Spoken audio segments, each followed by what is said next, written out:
Buddy, we're back. This is Vetted with Irving Fryar and Hollis Thomas. I'm Irving. That's Big Dog, Damn Skippy, Hollis Thomas. Hey, what's up? Good evening. You got it, man. How you Do your doing, man? thing. Yes, sir. Yeah. As you can see, I have the Philly Sports Strip shirt on, sponsored by PhillySportsShirts.com, where you can also get the Damn Skippy T-shirt and shirts like this alike. But the bird schedule is out, and if you're anything like myself, you're looking at the list and you're checking it twice about all all the great trips that the Eagles have coming up this year. Also, you're probably clamoring into bits because everybody said we had a soft schedule last year. So we'll see about how they think that we handled the schedule this year. But if you're just like me, you go to PhillySportsTrips.com and book yourself one of our quality trips. You could also book the entire package, or you could just book tickets to tailgate, or you can book the entire package, which includes tickets, tailgates, a baller ass hotel, and a flight as well. You can all we have the best tailgates, and you'll see legends like myself there, and you can also. If you want to make the trip complete, go to PhillySportsShirts.com and get a Damn Skippy shirt, or some of the other Philly Sports Shirts apparel. They have a lot of apparel on there, and then this is Philly Sports Shirts and Philly Sports Trips drop. And you tell them that you heard it on A2D radio, and tell them that the tank sent you. Good stuff, man. I I was got a like, question. I got a oh, go ahead. question for you. Okay, And this is because you said it. So I have to ask it the way you said it. And okay. that's why I say damn Skippy, because Mhm, that's what's there. I have to, we have mhm. to abide by the rules. But Uh, what is a baller ass hotel? it means some of the finest establishments known to man. We have the go to ball ass hotel, a nice hotel, extremely nice hotel. Okay, I For got you. quite I just want for to make quite sure. I needed some clarity. oh, some clarity. Oh, okay, That's all. Just needed that's some all. A clarity little bit of clarity. Okay. because my Your crazy mind was imagination. Yeah. your mind was Yep. wandering. Yep. I went somewhere I probably should not have gone, but I'm not perfect, just like no person is perfect. And Nope. sometimes we gather thoughts in our minds that we should not entertain too long. Want to so be a so thank baller, you for not taller. clearing my mind. Thank you for Okay. clarification. It just means a nice establishment, quality room service, and quality. They change the sheets and stuff. It's a hotel, not a motel. Hotel, not a motel, not a Exactly. Holiday Inn. Yeah. Or and they Oh. and they will and they don't have to leave the lights on for you. Well, listen, y'all come on in the room. Whoever's watching right now, throw up a comment, say hi. Welcome to Vetted.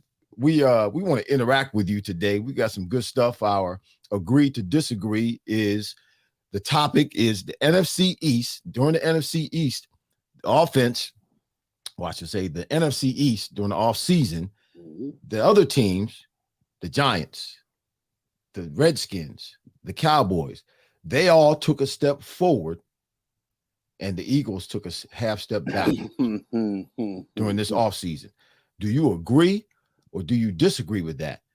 That the rest of the NFC during the offseason, every team in the NFC East took a step forward, and the Eagles during the offseason, this offseason, took a step backwards. Now the argument is, or the reason that question or that statement is there is because I continue to hear, or we continue to hear people talking about the fact that they believe that the Eagles have taken a step backwards. Why do they believe the Eagles have taken a step backwards? Because the Eagles lost 5 defensive players. The Eagles lost their offensive coordinator and their defensive coordinator this offseason.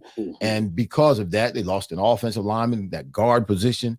And because of that, they're kind of taking a step backwards because they haven't acquired the necessary talent to fill those positions to keep the Eagles going and operating and playing at the level that they left off at during the Super Bowl. Right. And we're going to talk about the Super Bowl too. Yeah. So do you agree or do you disagree with that? What do you think about that, Big Dog? I wholeheartedly disagree with that. I feel like some of the teams in the NFC East, they took some steps forward. Obviously, Washington going out and get Eric Bieniemy is a big time move because Mhm. they haven't really had any offensive any offensive identity for quite some time. None. I think he'll put that in perspective because they have some quality pieces over there. Mhm. But other than that, they really didn't do nothing spectacular. All the Giants did was went out and got traded for Darren Waller, who was often hurt, and they re-signed a bum of a quarterback. But their running back, who made the bum of a quarterback halfway decent, is he's holding out and he's going to be pissed off. And that Right. when you have a pissed off running back, he's not running through a wall for you. You show your hand, and now he's going to show his. He's going to do just enough not to. I just work. It's going to literally be, dude, I just work here. And that's so you're saying the Giants did not necessarily take a step forward. no, not especially. You didn't secure your core. Well, this will be when you don't secure. See, they went and got Waller, and I think they got a receiver or something, which they is got cool. a few receivers, yeah. Yeah, they got a few receivers, which is cool. But if you don't sign the engine that makes the rest of that train go, if you don't make him happy, that train is not going nowhere. We saw what happens when you don't have a running game for Daniel Jones. And if you got a makeshift running game or a half-ass, what I'm going to call a half-ass running game, because you haven't invested in him, so why should he invest in you? Mm-hmm. And it's an unconscious thing that happens as a human being. Why am I going to run through a wall for you when you haven't ran through a wall for me? You haven't shown me the confidence. You haven't given me anything to anything to work with. Right. Yeah. One hand washes the other, and you've got to be. You want your players happy. You want your players to believe that you believe in them, and that's how you get the best. One of the ways you get the best out of your players. Right. Now that you mention it, brought something to my mind. Saquon Barkley, Ezekiel Elliott. These are running backs, formidable running backs who are still on the market right now, who haven't signed contracts. Nobody signed them. I know Saquon's not necessarily trying to go somewhere different than or to another team other than the Giants. He's not seeking a trade, but yet the Giants have not signed him. Correct. Ezekiel Elliott is out there, and there's other running backs, 3 or 4 other running backs. Yeah, Dalvin Cook's out there. Yeah, Cook is out there. Nobody's signed him. What is going on with the disrespect? And these are guys that are 26, 27 years old. Any other position in the NFL, when they're 27, 28 years old, they're in their prime. Right. But now they're disrespecting, the league seems to be disrespecting running backs who are in that age bracket, and they refuse to sign them to a not necessarily a long-term contract, but to a contract that is substantial. And they're noteworthy. In my mind, they're disrespecting the running back position. Well, I think the one running back who I feel like they're disrespecting is Saquon Barkley. Right. That you gave Daniel Jones all that money, and he wasn't the reason that engine was going like that. He was not the reason that train was moving out of the stable the way it was. Nobody fears Daniel Jones. It's like nobody. And we're gonna load the box up, and we're gonna make him beat us. It's like, but you pretty much, and that's why I said that they kind of screwed the pooch in this situation by not making the one guy who makes that team go, the leader of that team go. It's like okay, so everybody's gonna be looking at this on the way you handled it. Is what they offered him a fair deal? Or it's like you already overpaying a quarterback. It's like if you want to be that, he is not a franchise guy, and they didn't pay him like that, but they paid him way more than the guy who, if it wasn't for Saquon Barkley, he's played without Saquon before, and he's slaw, he's trash. He's like, so you need to pay Saquon. And I believe the Giants are thinking along the same lines as everybody else. Eagles were thinking with Carson Wentz, that he's going to be. They're looking at, and this will be Daniel Jones' second year with Dable. I can care less. He hasn't shown. I don't have confidence. I don't have confidence. I'm just showing anything the entire time. I'm throwing information out. And I know that, and I understand that. But it was nothing that his stats. You know who his stats match? Our backup quarterback. They were the exact same as our. Yeah, he only had 15 touchdowns last year. Yes, only. And with the money they paid him, he has to definitely throw more than 15 touchdowns during the course of a season. He's got to get his game together. He's got to elevate. When you're 60% of the offense, which Saquon was, because I will tell you, name one of their receivers. Well, Waller right now. That he just got there. He just got there, and he's a tight end. Yep. And he's often what? He's often in the tub. He's been hurt. They got a guy, I can name him. I wrote him down. Darius Slayton, Paris Campbell. I mean, we don't know these guys. Exactly. Jalen Hyatt, Isaiah Hodgkins. We don't know these guys, but these are guys supposedly that are speed guys. These are guys supposedly who are going to add. Say it again. Supposedly, speed guys who are supposedly, and they can run, but we'll see how they play and how they play together and how Daniel Jones plays with them. Can he get them the ball though? That's what I'm saying. Can he get them the ball? First of all, can they protect him? Wow. That offensive line's got a bunch of holes in it.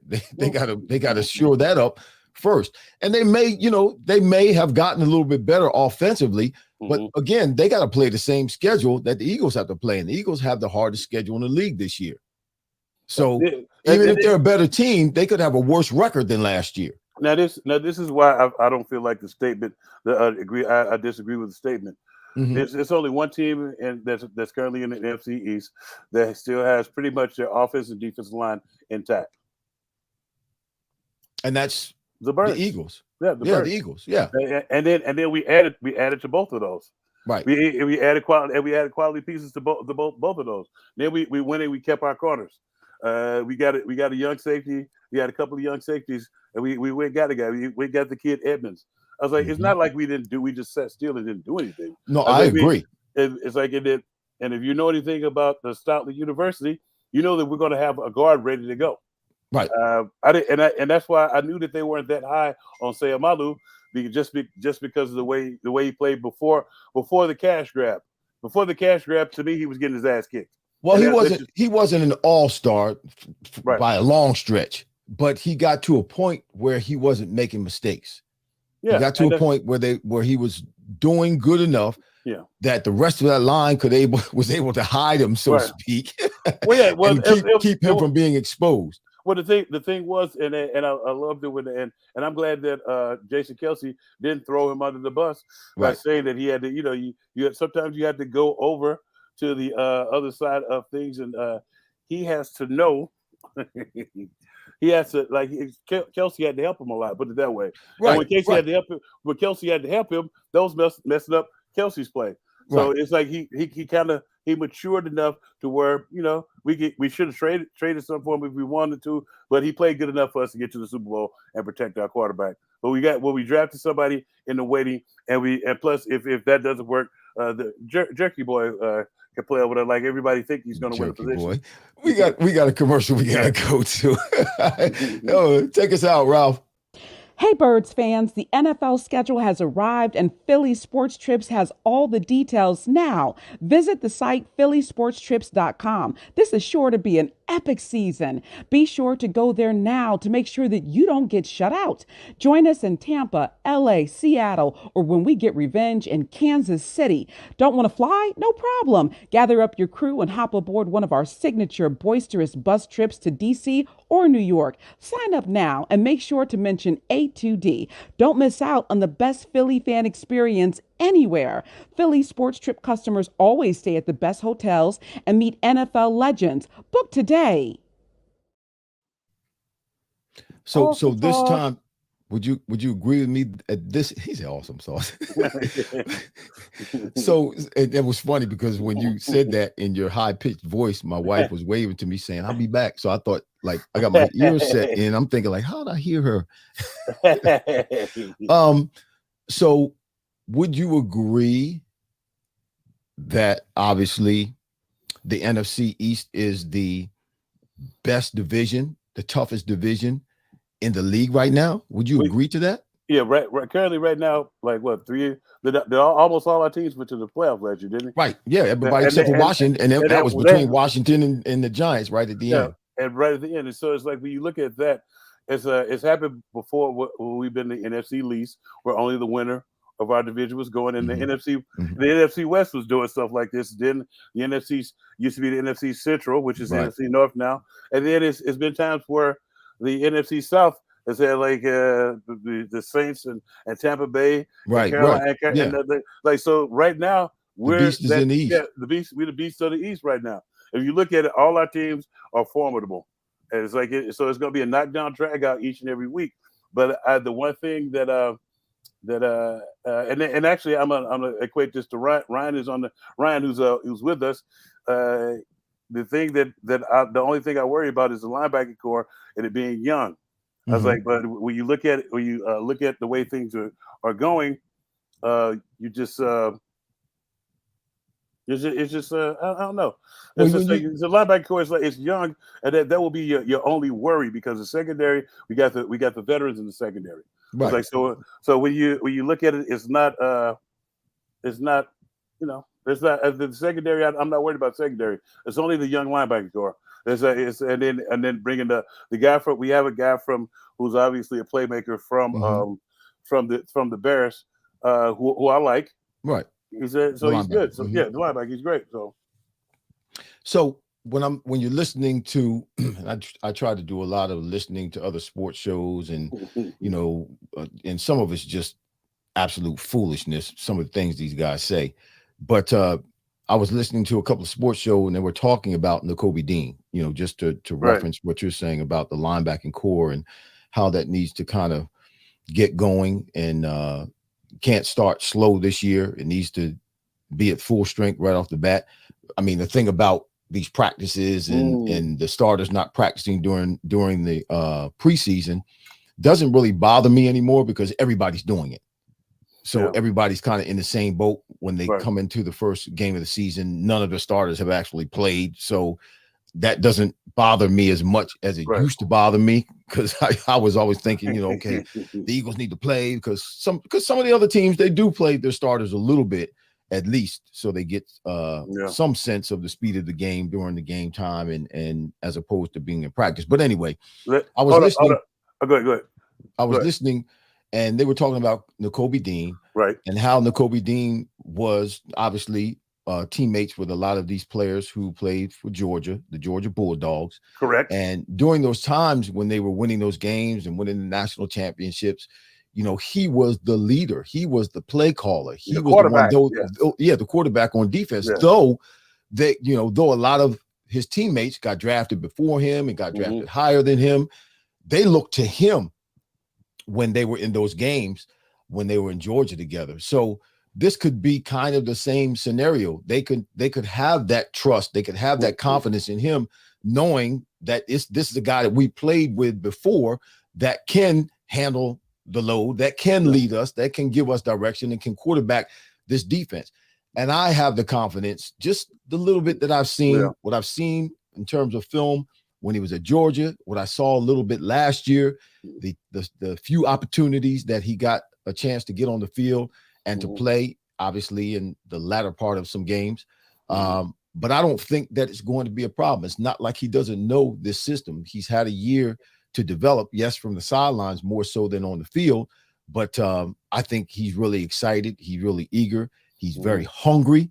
And that's not going to be, barring injury, that's not going to be an issue when it comes to the defense. And the other part of that part about the defense is it's just basically the coverage. It's like I want him to catch, hopefully, because catch up with the speed of the game. It's like because it's like if anything, I kind of want our interior guys to start throwing up their hands for those short crossing routes when they get rid of the ball fast. Unless you don't get your hands up, you don't get your hands up and knock the ball down, it kind of encourages them to keep doing it. And then it also helps out with Ryan was saying he's not worried about the physical nature of our running backs. Of our linebackers, but he was worried about the coverage. The crossing routes. You know what? I'm not so much. I'm just worried about them catching up with the speed of the game. Now the kid we brought in, Morrow, is an extremely physical guy, and so he's played in the league already. And hopefully it doesn't take Nakobe Dean that long to catch up with the speed of the game, just because he's played a little bit. But this is going to be a large sample size. It's a lot different between coming off the bench and starting. It's like when you come off the bench, you're looking to get in there, you're looking to make some action, you're looking to call some stuff extremely quick. It's Right. like, but when you're the actual starter, things are not going to happen as quick as it's not going to happen as quick because the other guy didn't come in and tenderize it for you. So, Right. Well, and when you come off the bench, yeah, you're coming in, you want something to happen quick because you know you get ready to go back to the bench. yeah, but also the guy in front of you has tenderized them for you, and Right. he's not expecting you. Yeah. It's like so Yeah. when you, it's like it's gonna be interesting to see, especially on how teams attack us. And I think they're going to attack us with some short routes. But I think the linebacker core is going to have a lot to say about that, a lot to do with how they attack us. Because I'm not worried about the secondary or the guys up front. The linebacker core has yet to be proven, and that's been our Achilles. We haven't really addressed it until now. It's like this is the first time we actually have some linebackers that you could actually. Besides TJ, I'm cool with TJ on the run. But when somebody comes and gives him that option route, oh God, oh God, you know what the option route is. Yeah. All of this is, I mean, this is all speculation. But yeah, and but it's we like won't know until they get on the field and play. Yeah. But that's it. The one thing that's like the physical nature of our guys and the way that that I feel like we're going to attack stuff. I was like, but when a team hits you with that play action and you got to cover that crosser route. You got to cover the cross route just a little bit longer than you anticipate. Do we have the speed? Do we have the linebacker? Speed at linebacker? Yeah. Yes. Yeah. Well, I mean, it's something they're going to see. Guess what? It's something that they're going to see, and I've learned this from when I was playing. It's something they're going to see in practice every day. Yeah. So because we have speed on the offensive side of the ball, we have routes where they cross. Yes. And those linebackers are going to have to pick them up, or those linebackers are going to have to redirect whoever's coming across the field underneath. So we're going to see that in practice. At any time you get a chance to see that in practice, it always helps when you get in the game. That was one of the reasons when the West Coast offense started years ago, back in I believe it was the early 90s. Right. Nobody could defend it because there was only at the time one team running it, and that was San Francisco. So the funniest thing was defenses were unfamiliar and they just couldn't defend it. Yeah, it was and it took them. How long did it take them? Like what, a year or two to catch up to it? It took a little bit more than that. Once the disciples started, coaching and spreading all across the league, and everybody's running some form of the West Coast offense now, pretty much. Once that happened, then obviously teams became defensively more familiar with that type of offense. But it took a few years before teams could really come up with a game plan to defend it. Well, it was actually about 2 or 3 because the zone trap came. That's when the zone blitz came out. Right. Well, they had won 2 or 3 Super Bowls by then. So they had won two Super Bowls by then, but it was like it was a group of guys with Jim Johnson, Tommy Brazier, Emmett Thomas, and a lot of those guys were coaching in Tampa Bay, and they came up with they started developing the zone blitz theory. Zone blitz, yeah. Yes. Yeah. So you don't think, let's get back to the NFC East. Okay. So the Giants, you don't think the Giants are going to be a problem at all this year? You don't think it's still going to be it's going to be a good game, but their offense, they've done nothing offensively to move forward, and you have a disgruntled running back. Well, they did do some things supposedly offensively at the wide receiver position to move forward. They've gotten some more weapons, like I named their names: Darius Slayton, Paris Campbell, Jalen Hyatt. These are targets for Jones to throw to, but the problem is they got some holes. They got some holes in that offense still. But not only that, Irv, is like if you don't have the running back, nobody's going to believe you're running the ball, or nobody's going to. The running back his heart ain't in it. Put it that way. His heart. So I don't think the running back's heart is going to be in it, especially if they don't get his contract done. He's going to come out there, but his heart's not in it because you didn't invest in him. So why should he invest in you? And Ryan is correct. The Giants will be better than the Cowboys a little bit, but in order for this offense to work, you need Saquon Barkley to be running the field. You need unworried Saquon, unwavered Saquon Barkley. Because Okay, if he's worried about it, go ahead. but do you think, and yes, I hope everybody's better than the Cowboys. Yes. I want everybody to be better than the Yes. Cowboys. But do you think, and I want the Giants to be better than the Cowboys.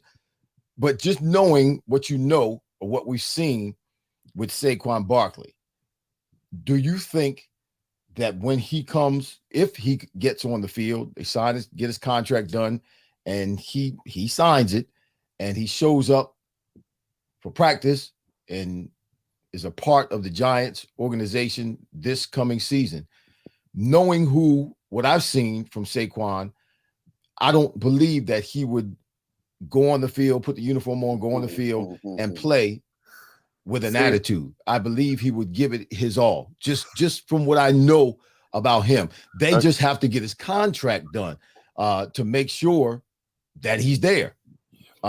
Contracts take a while sometimes. Sometimes it goes to training camp before they sign but they a can star's contract. They can only go to the 17th with this one. Right. And after I do my next read for the sports trips, I give you the why that won't work if they don't get him in there on time.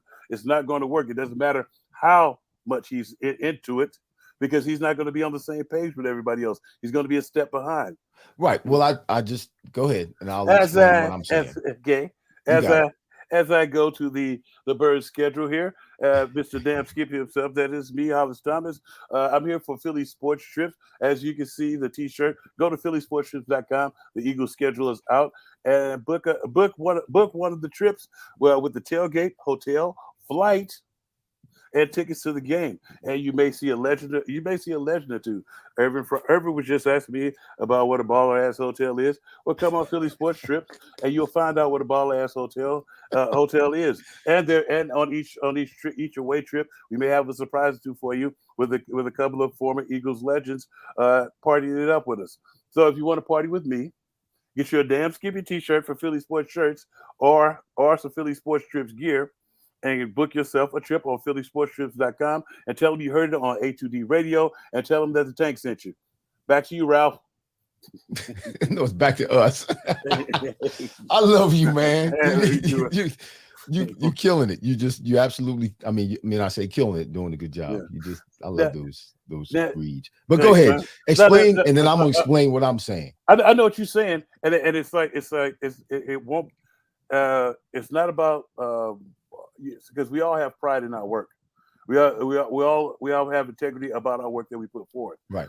But if we're not there with everybody else, and we're not practicing with them, we're not doing all the things that it takes to become a winner together, because we're worried about our contract. That's the selfish part of this game. But we all have to be that way so that we can get where we need to go.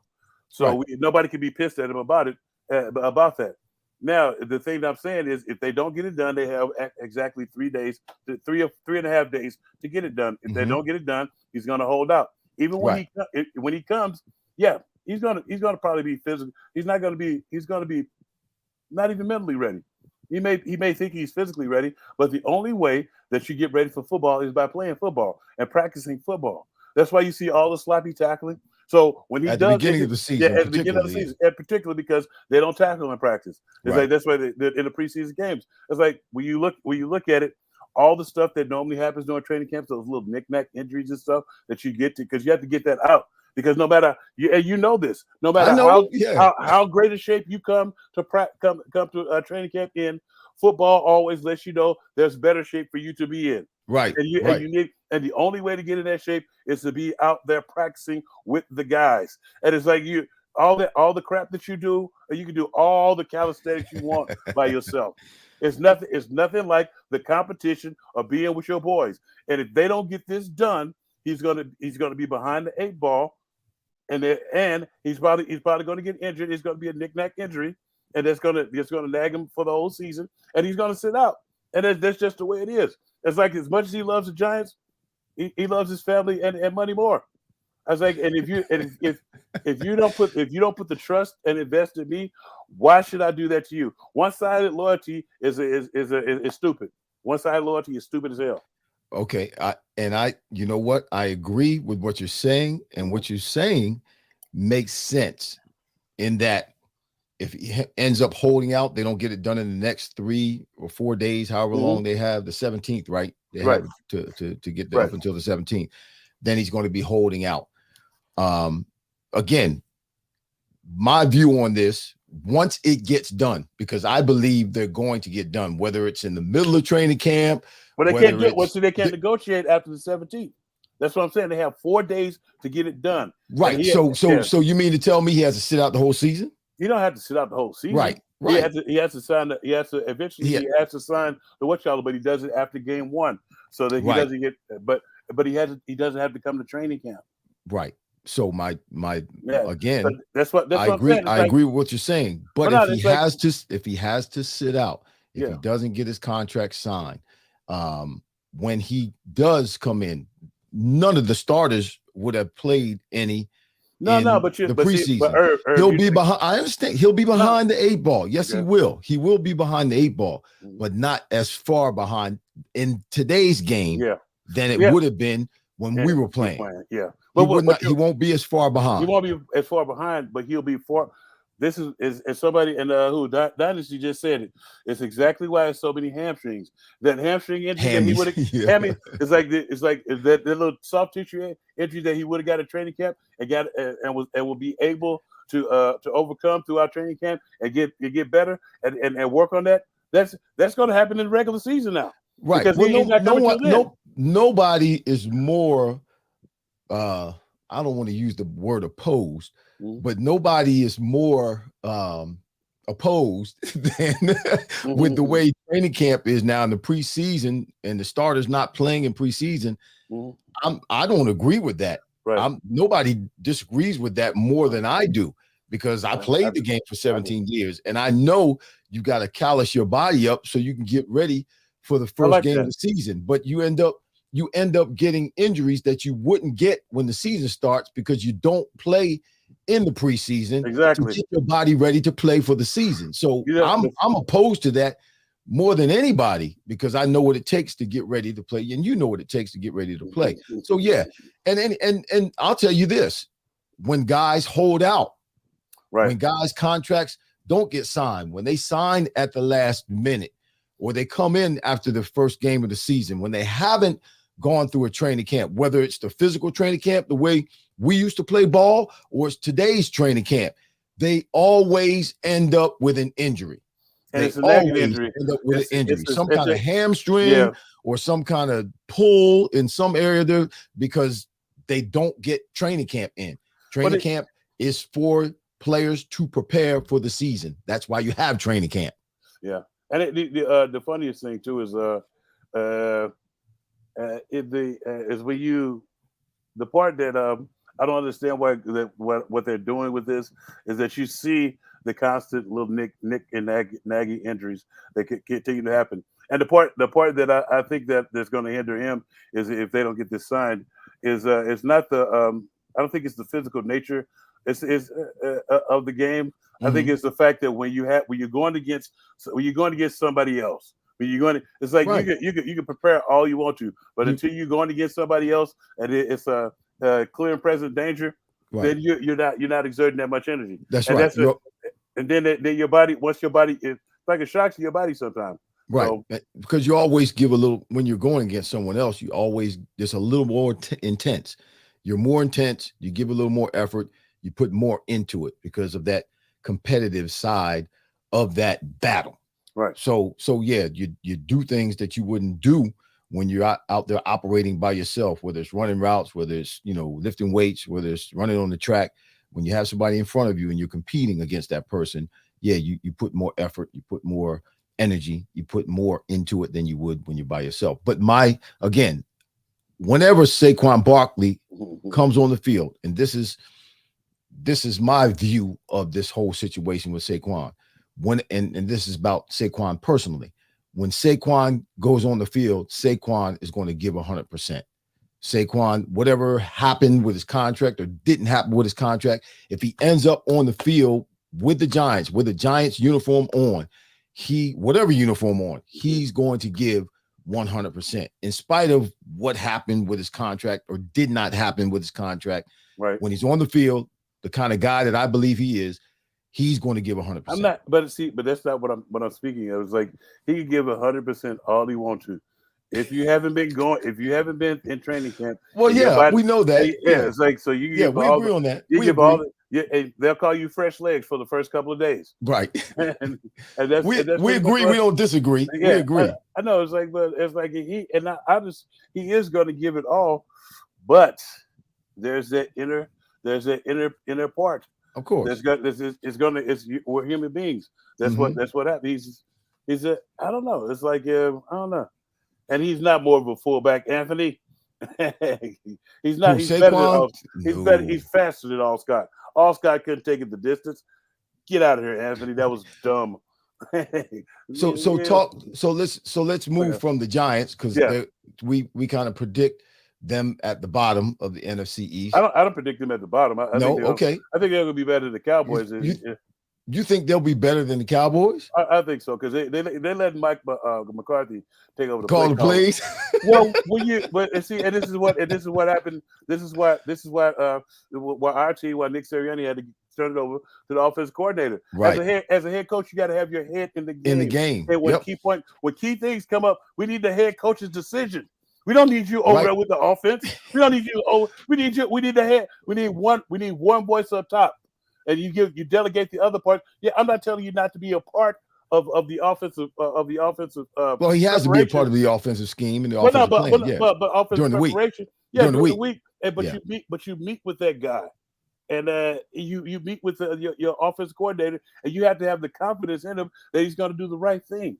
Well, and I disagree with like not with what you're saying, but I don't necessarily agree with a head coach calling the plays as well because you got to manage. You have to be able to manage the game, just as simple as it was when you and I were at Robbinsville. Yeah, and I was calling the plays and trying to manage the game. Man, that was at the high school level, and I was losing my mind. I can't even imagine doing that at the professional level. Yeah, but not only that, we can't call timeout. The head coach, that's the head coach thing.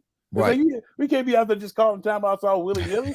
It's like we don't. So it's like when you don't delegate, when you don't trust the guys that you hired, it causes a problem. And I think Nick Sirianni, when he delegated, if you saw how much better we were once he delegated the calls over, and his head was in the game all the time. He was making those good quality decisions. Right, he was. So I think, but they did sign.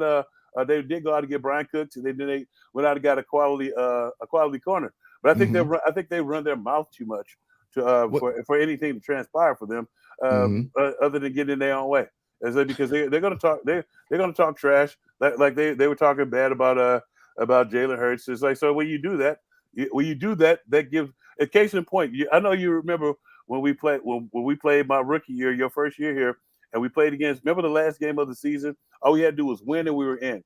We were playing the 1-14 New York Jets. And I've told this story before. And our very own I call him Tyrone Detmer. Detmer. I call him chicken legs. Yeah, went on TV and said those fatal words. Hell, if we can't beat the New York Jets, we need to be at home anyway. And we ended up at home anyway. No, we won, but they fought us tooth and nail. That's why I told people it's a. Oh, that's right. It ended up. That's right. It ended up a real tough game. Yeah, that's right. We didn't get in. They were 1-14, and Hugh Douglas was on that Jets team, and they picked that time to start Jermaine Mayberry for his first game of the season. Hugh Douglas had 3.5 I remember that now. Yeah. And we traded for Hugh Douglas that next season. Yep, because you ate us up. I was like, dude, why would you even go and give them that type of material? So you hear the kid, what's the kid's name? Number 11 for them. He's always talking trash and talking about everybody. Who, Diggs? No. Who Parsons, who you talking about? Micah Parsons.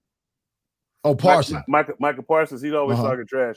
So it's like between as Marquise tell the truth, between Dallas and San Francisco, they talk about the San Francisco had our quarterback not got hurt in the NFC Championship game, we would have been in Super Bowl. Let's see. How stupid do you sound? Had your offensive line protected your quarterback, then you would have been. Then you have a viable gripe. But until then, all of you San Francisco chumps need to shut the hell up and get in line. So But so you think that's going to make you really believe that that's going to make that big of a difference? And Dallas, because McCarthy's calling the plays, is going to end up at the bottom of the NFC East. I want them there, but they've made some good additions. They brought in Brandon Cooks. Yeah. CeeDee Lamb was killing it by himself last year, and then now you bring in Brandon Cooks. He calls CeeDee Lamb Butterfingers though, because he will miss a routine catch. But well, I never down a receiver unless he drops a whole bunch, but I never down a receiver for dropping the pass. The only man I know who's never dropped the pass is one who's never had one thrown to him. Oh, interesting. I've never dropped a pass. Never had one thrown to you. Hey, yeah, but it's like when you look at them, I think it's too much Jerry Jones there. So I think that's always the case. But they've always, as far as the Eagles are concerned, I can't talk about the other teams in the NFC East, but as far as the Eagles are concerned, Dallas has always given us a problem. Right. We always end up, for the most part, splitting with Dallas. Yeah. Even when there's a gap between the talent on the Eagles, which there is now, there's still a gap. I don't care who they brought in. They brought in Stephon Gilmore. They brought in Brandon Cooks. Trayvon Diggs is still there. They've got talent. They got a good defense. They got a good defense. They got another weapon on offense now. As far as a receiver, but there's still a gap between the Dallas Cowboys and the Philadelphia Eagles. It's a rivalry. When I was on the 3-13 team, we beat them one time. Mm-hmm. Right. On the 3-13 team, we beat them. That was one of our victories. Right. It's a rivalry game. So as like me saying that they finished in the basement, they still gonna fight us tooth and nail. That's just a game. But I don't think they're gonna finish totally in the basement. I just think I think that with Mike McCarthy taking over the play calling, it's going to hinder the team a little bit. And when I say hinder the team, it's going to be some situations where he may have to be tend to something else, or he's going to miss a call, miss a challenge that he should challenge, or he's going to miss calling the timeout. Or it's like it's not like they're like kings of clock management anyway. You saw at the end of the game, they didn't realize that you had to give the ball to the referee to spot that you can spike it, and you run a draw. And I was laughing because they thought, I think it's not San Diego, but the Los Angeles Chargers think that they got a gym in Kellen Moore. I was like, boy, you guys in for one. He blows chunks. McCarthy likes to go for it on fourth down as well. Yeah. And he lost it. He lost. That's going to mess him up because he lost his kicker, who kicked, was it 9 of 11 from 50 plus yards last year? Yeah, going for it on fourth down. So,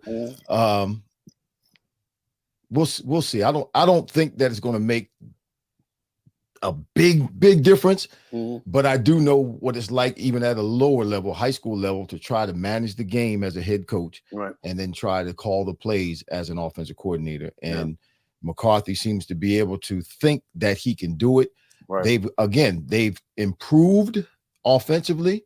They're good defensively, but hopefully this year we'll get a chance to see Dak Prescott versus Jalen Hurts. Yes, because they've never played against one another yet. So hopefully we'll get a chance to see that. And obviously we know what we want the outcome to be. Hurts over Prescott. Hurts wins. And Dak's got to stop throwing interceptions. He threw 15 interceptions, the same amount of touchdowns that Jones threw. That's how many, and he did it in 12 games. He only played 12 games. 15 he threw 15 INTs in 12 games. Yeah, but I like when Dak throws interceptions. I do too, because it's good for us. Yeah, but you know the last ad is coming up. So, but the one thing that I think that Mike McCarthy thinks he's going to be able to stop is the fact that Dak throwing interceptions, because he's going to run the ball more. I think that'll play into some of the team's hands, but it'll also keep his defense a little fresher. So we'll come back and we'll talk about that in a minute. Yeah, we got this commercial. We got this commercial. Yes. Hey, Birds fans, the NFL schedule has arrived and Philly Sports Trips has all the details now. Visit the site phillysportstrips.com. This is sure to be an epic season. Be sure to go there now to make sure that you don't get shut out. Join us in Tampa, LA, Seattle, or when we get revenge in Kansas City. Don't want to fly? No problem. Gather up your crew and hop aboard one of our signature boisterous bus trips to DC or New York. Sign up now and make sure to mention A2D. Don't miss out on the best Philly fan experience anywhere. Philly Sports Trip customers always stay at the best hotels and meet NFL legends. Book today. All right, we're back talking about Mike McCarthy and the play calling for the Dallas Cowboys. You know what? And Dak Prescott throwing interceptions. What are they going to do about that and trying to decrease that? You're saying they're going to run the ball a little bit more. But when you look back or you think back when McCarthy was calling plays in Green Bay with Aaron Rodgers didn't throw that many interceptions. I don't know if it was because of the play calling in terms of what kind of passes and the reads, or was it they ran the ball a little bit more because of the running backs that they had out in Green Bay, or was it just the difference in the quarterback, Aaron Rodgers and Dak Prescott? It's like you cannot change a quarterback's decision-making abilities. Right. Well, you can make it, you can dummy it down for him and make his reads a little bit easier. Well, the reason not going to be easier. The thing is you can't. It's like you can dummy it down a little bit. You can dummy it down, but it's still when the defense sees that you're dumbing it down, what do you think we're going to do? Oh yeah, we're going to disguise some coverages, right? Because we know you're dumbing it down. Yes. We're going to disguise the coverages, and we're going to make you think we were doing one thing, and we're going to bait you into throwing the other to throw the pick. It's always a chess game. Yes, it's always a chess game, and it's like it's his decision making abilities. It's like everybody, like sometimes people, you hear what I call stupid commentators talking about the offense. If you had protection, how long do you want the offensive line to protect? If the quarterback stands back there for 4 seconds, that's enough time to throw. It really should be 4 seconds is a lot of time. When you talk about a passing play, 4 seconds is a lot of time. Most plays today in today's game are out of the quarterback's passing plays. Most plays are the ball is out of the quarterback's hands in less than 3 seconds. Yeah, it's 2 point something seconds. I played against two of the most immobile quarterbacks known to man, and Drew Bledsoe, and I played one time against Dan Marino. The release was so damn fast. I played with Dan Marino. I was like, man, we should be able to slaughter this fool. I got back up. Oh God, I got. No. And you're right. The thing is you're right there. That's it. That's all you are is right there. And it's gone. And it's gone. It's like, dude. And Dan Marino had the ability to just take a step and make a guy miss. He couldn't run and make a guy miss, but he could swivel his hips and skip and take a little hop step and make a guy miss. Well, it's not even a hop step. It's just like he steps up in the pocket, right or left, just a step right or left. Well, no, it's just a slight movement because it's called we call it pocket presence. That's because he knows where the pocket is breaking down at, and he makes a subtle move. John Elway used to do the same thing. Dan Marino would say to me, watch me make this guy miss. Yeah.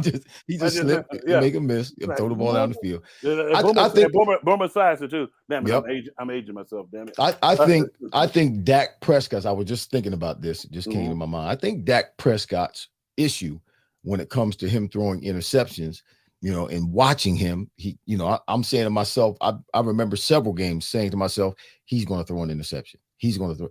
It's the stare down. He thinks he's better than he is. Yeah. He thinks his arm is stronger than it is. He believes he can get the ball in certain places that he can't.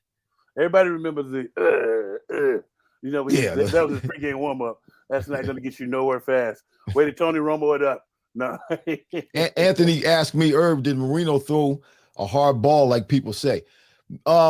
Anthony, he threw a ball that had velocity pretty much the same as anybody else. His release was very quick, though. It would get out of his hands quick.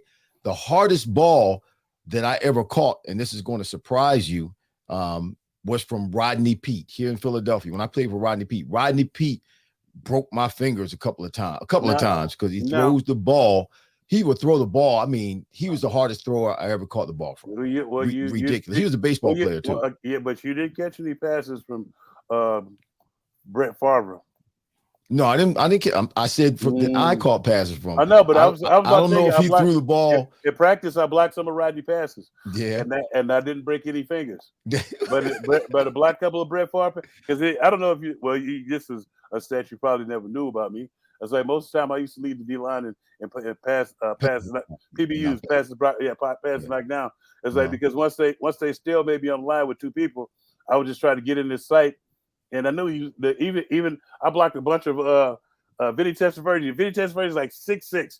Right. I blocked so many of his passes. I was like, dude, wow, all you gotta do is throw it over my head. I'm only 6'1" or 6'2". I stuck my hand up one time to block one of Brett Favre passes, and I came back and these fingers was like spread apart. Yeah, they were spread apart. I was like, oh God.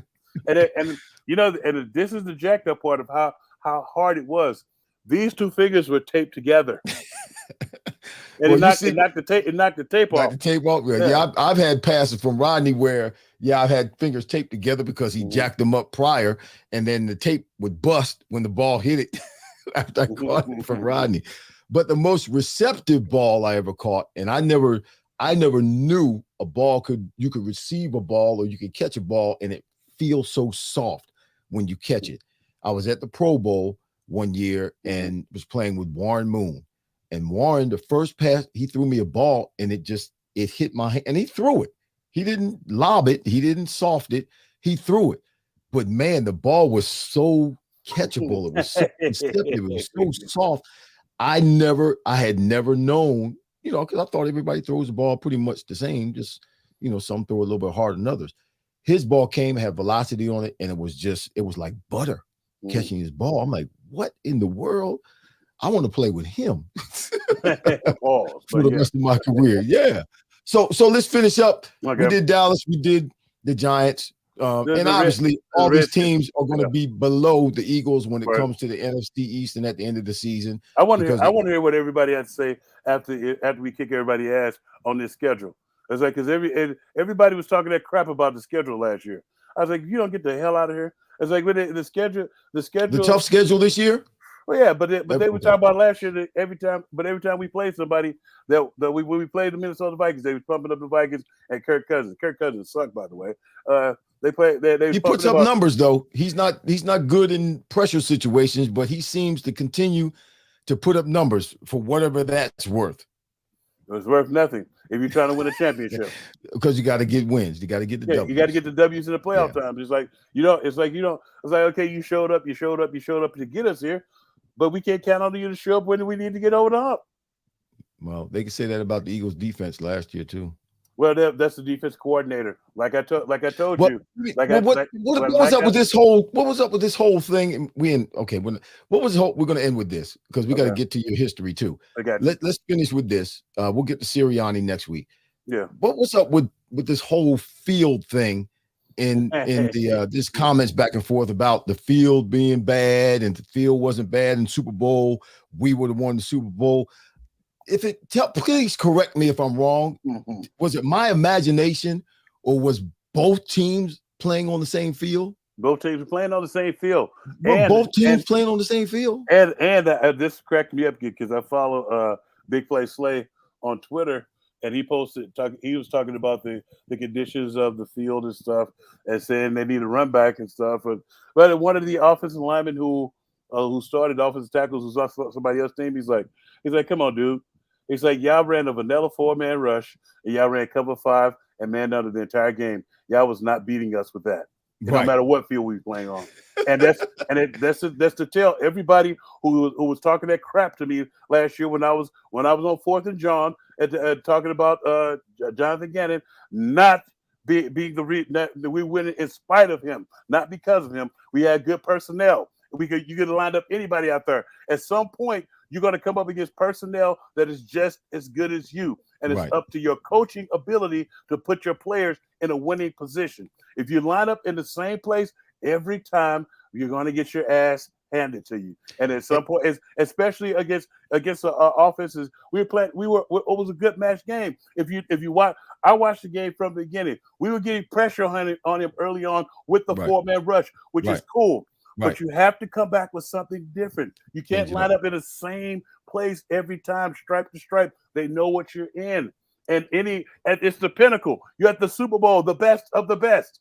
And we have a guy who distinctly said in one of his interviews and one of his press conferences said that he would not change. He's not going to change who he is. Nobody wants you to change who you are, but you need to change what the hell you do if you want a victory.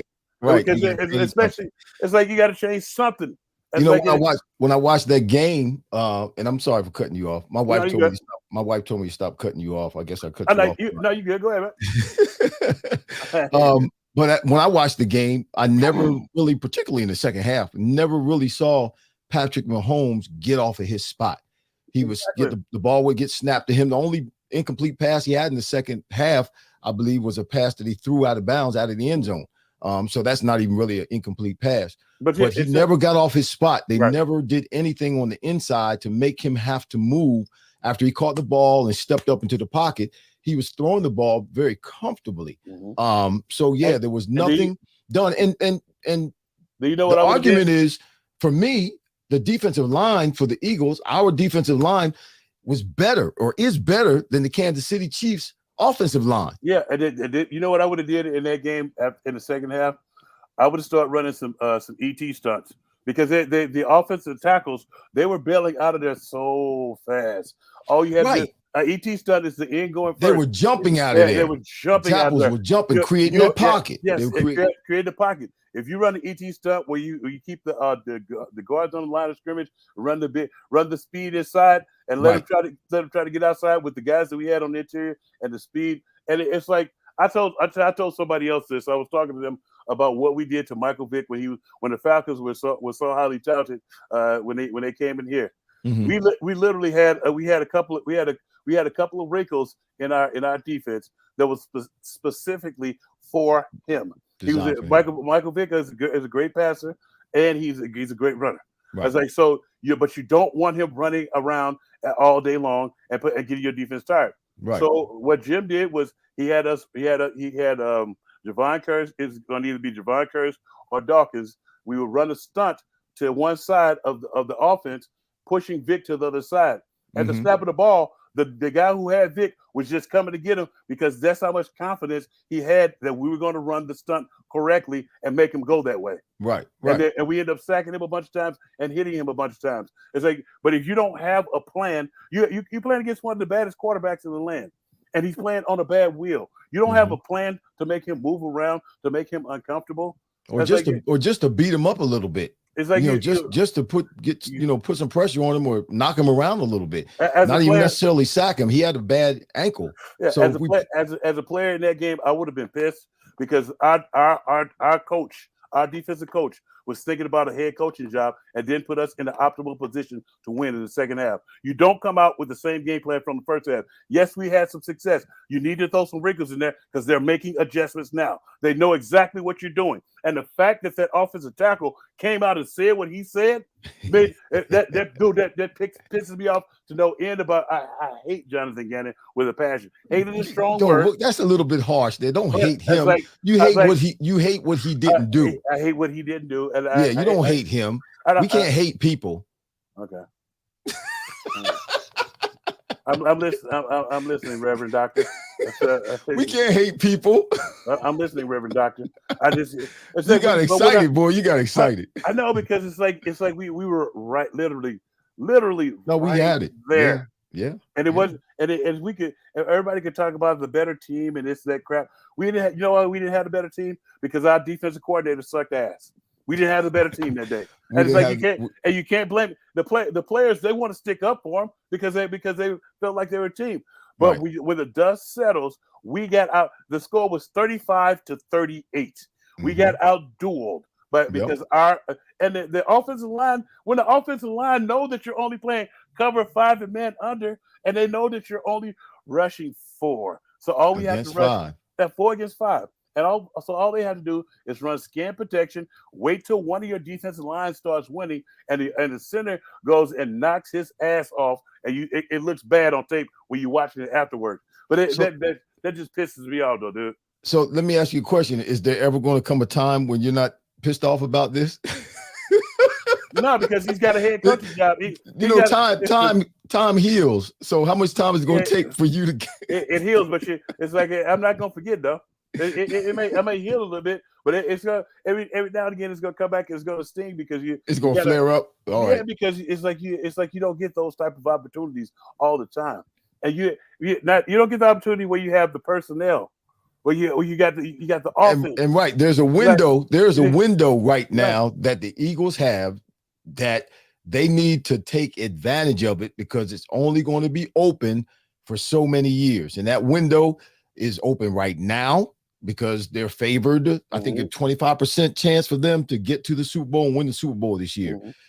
That's going to happen maybe a couple of more years. They got a bunch of young guys, young players right now, but they're not always going to be able to keep them together. So while they have this team together, and particularly last year, it's kind of like you said, it's kind of wasted because you never know when you're going to get that opportunity again. And you never know. Now we got to go play a whole season and win games. Stay healthy. You know, a lot of things got to happen for this team to get back to the Super Bowl. The health part too, yeah. And the funniest thing too is like when I said you rarely get an offense like this with a defense that has the personnel to shut somebody out, but you don't have the coach in place that has the tactical fortitude to want to shut a team out. It's like when you look at we lost when I was playing and we had Jim Johnson. We lost the game to Brett Favre 6-3. We held Brett Favre to 2 field goals, and we couldn't muster up a point. Right. Do you know what we would? Well, how great that would have been to have a team that comes out and throttles the other team offensively. Right. Yeah. And the Eagles have that or had that last year. They have that now. Yeah. They have one of the better offenses in the league and one of the better. It's yet to be seen because some of the holes that need to be filled or have been filled. We'll see how they play together. But they have one of the better, they're projected to have one of the better offenses and one of the better defenses. And that's not something that happens year in and year out where you have a top-ranked offense and a top-ranked defense. Usually it's one or the other, and you have an average, on the other side. Yeah. But the one that's the better is the one that carries the team. Yeah, you can win with a great defense and an average offense. Yeah, and I think Lee said it. I think we're better this year, just mainly because of the coaching. I think the kid Brian that's taking over for Johnson. Johnson. I think the fact that he was here with us last year, he knows what it takes to get the victory. But I think the fact that we're going in a different direction defensively with a better defensive I feel like a better defense coordinator, a disciple of Vic Fangio. So it's like it's not going to be all blitzes, but it's going to be some exotic stuff. Right. So, it's going to be something that's not the same all the time. Exactly. There's going to be some adjustments during the game. There's going to be some adjustments at halftime. There's going to be some adjustments late in the game. Yes. There's going to be things done defensively to keep offenses, whether it's the line or whether it's the quarterback, guessing and thinking and watching and trying to figure out what it is the defense is doing. So I look forward to that. I look forward to what Sean Desai is going to do. Yes, Gannon was vanilla last year. He was able to get away with it for the most part because of the talent. He was able to get away with it for the most part because of the talent that he had on the defensive side of the ball. But like you said, when you come against the team that is qualified, that is good, that is almost as good as you are, or maybe sometimes just as good as you are, you got to do something different. Yeah. You got to do something different. So, Hollis, let's close this thing out with a quick. Give us some history today. Yeah, I got a little quick history for you. Today is July the 13th, 2023. It's the 194th day of the year. It's 171 of these puppies remaining. Today's national holidays is Fool's Paradise, which is what we were living in with Jonathan Gannon's defense. Fool's Paradise Day. It's also Beans and Franks Day. It's also French Fry Day. Wait a minute. I had beans and franks yesterday. Why was a day too early? Yes, it was a day too early. Serena, we were supposed to have beans and franks today, not yesterday. I got got a couple of quick events here. The one event was in 1835. Inventor John Ericsson, he filed for a patent for the screw propeller for the airplanes, Mhm. and in 1836, the number one patent, and I'm saying that with sarcasm because it was the number one patent after 9,957 other patents had been issued. Other tries. Other tries had been issued for the locomotive wheels. So on the train, the locomotive wheels, and then I only had a couple of birthdays. I had it's Julius Caesar's birthday, but I said Julius Caesar mainly because they don't know if he's born on the 12th or the 13th. It's kind of fortuitous. And also a shout out to my mom. It was her birthday this week. Brian Papson, you know Brian Papson. Yes, it's his birthday. It's Pap's birthday this week. Really? And yes, it's Pap's birthday this week. Nice. And my uncles Keith and Kevin, they're twins. Today is their birthday. So that's all I got for you for history. I wanted to give you those couple of inventions. I thought the one from 1836, the number one patent after 9,957 other ones. I was like, wait a minute, what? Happy birthday, Keith and Kevin. Happy birthday, Mama. Yes. God bless you. Yeah, Yes. my mom's birthday is next week. Yeah, So, what you doing for? what am I doing for? Don't go to Arizona. No, my mother. I'm not Don't go going to to Arizona. Arizona. My It's mother's hot. here in New Jersey. She's going to get on. She told me she's going to get on the bus with some other seniors, and she's going to go down to Atlantic City on this bus that she catches with the seniors to go to the. She calls it the casino. Yeah. She going to the casino. Well, my mom went to the casino in Arizona. No, it's the casino. My mom says the casino. She went to the casino and got pissed off because she lost most of her birthday money. Oh, okay. Well, my mother goes around and she touches the machines.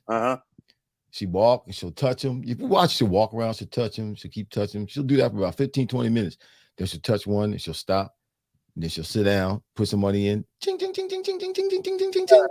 My mom's got a system. I don't know what it is. I don't know. I don't know.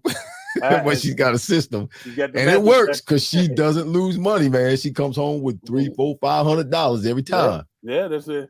Everybody remembers those Greyhound trips. Yeah. Yes. Yep. She gets on the bus. Man. Actually, it's a senior's bus. She gets on the bus. Y'all, we're out of here. Thanks for being with us today. I see Marquise and I see JD. I see Nate. Lee. Who else? Joy. Shabaka. I see Shabaka. Yeah. Lee Joy, Shabaka, Yeah. Marquise, the whole shebang, everybody. Thank you guys for stopping by. Yeah, Take care of it, Herb. I got you. Thanks for being with us today. We'll see you next week right here on A2D Radio. This is Vetted with Irving Fryar and Hollis Thomas. I'm Irving. That's Hollis. We'll see y'all next week. Stay up.